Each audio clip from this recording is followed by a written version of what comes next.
Hi everyone, Taylor with Prep Talk. I wanted to resume a conversation I started with you in my last video about this very interesting experience we had with Hurricane Katrina. And in my first video, I made mention to a couple of decisions that were made last minute that I just wanted to elaborate on for just a second.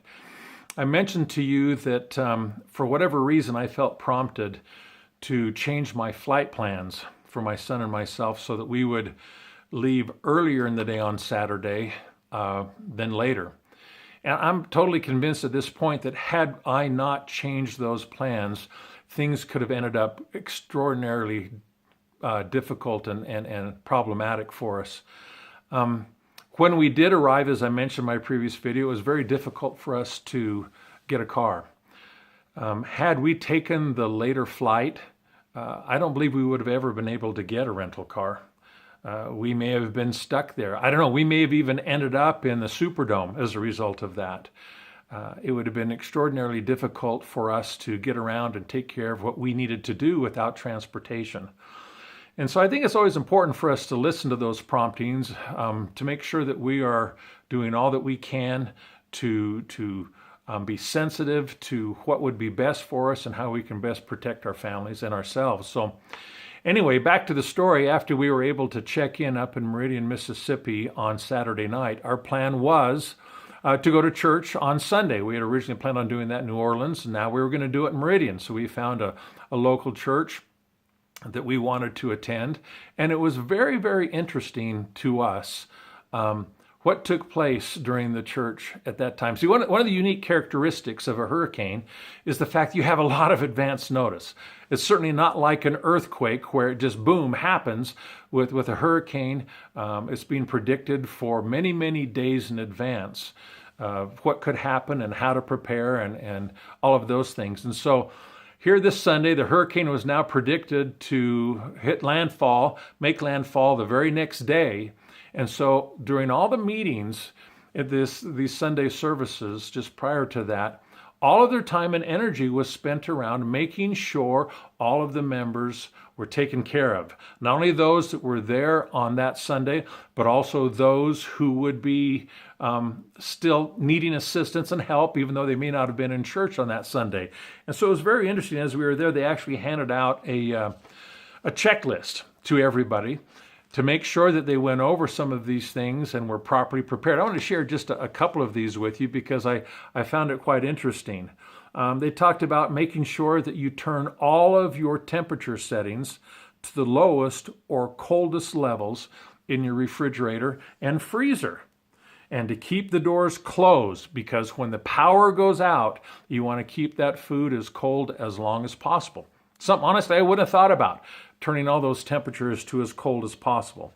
Making sure that all the gas tanks in the vehicles and power generators are filled.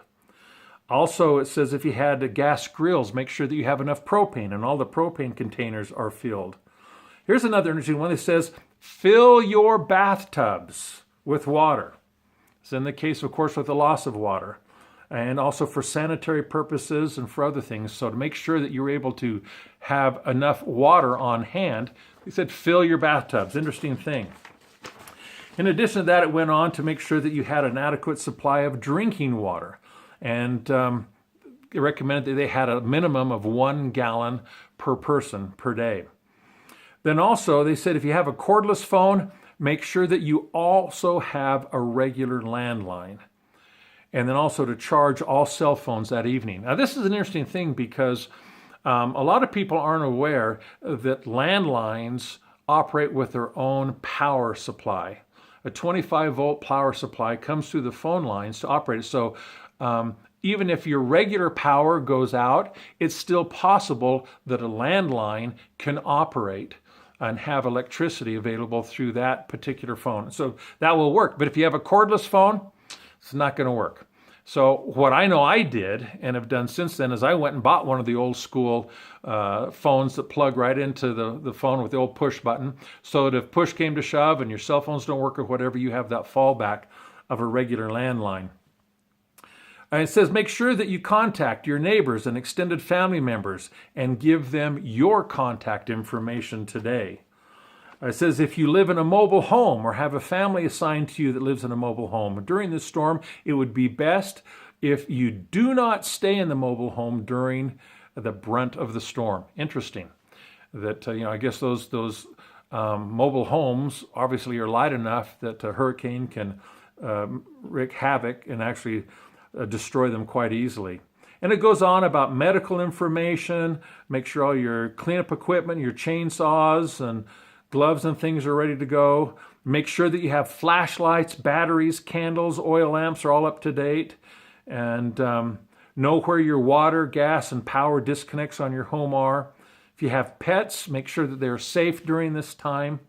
And make sure that during the brunt of the storm, you've discussed where you will meet in the most central part of your home. So find the safest place, and that's where the family's going to meet. So it was really impressive to both my son and myself that during these Sunday services, they would spend so much time going over all of these last-minute preparedness items and to make sure that every individual that was within the congregation was contacted, made sure that they had the preparation list, that they knew what to do, where they could gather, and the whole work, so that there's no guesswork or wondering, well, what about this family or what about that family?